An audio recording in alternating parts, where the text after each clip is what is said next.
3, 2, 1.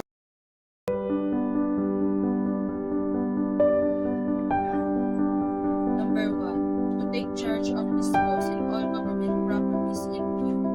Number 2. To walk my post in military manner, keeping always on the alert in observing everything that takes place within sight or hearing. Number 3. To report all violations of orders I have instructed to enforce.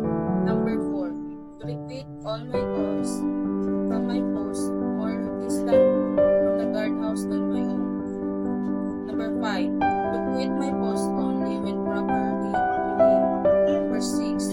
To receive, obey, and pass to the sentinel who relieves me all orders from commanding officer of the day, and non-commissioned officers of the guard only. Number 7. To walk no one except in the line of duty. Number 8. To give alarm in case of fire or disorder. Number 9. To call the commander of relief in any case not covered by instruction.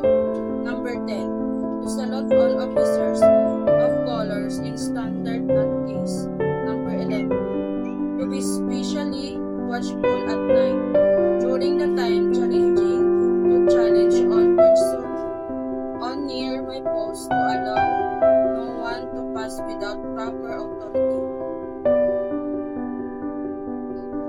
Umanda sa pagsasanay sa paghawak ng sandata sa kanang balikat, da! Sa kanang balikat, da! Agap, da! Baba, da!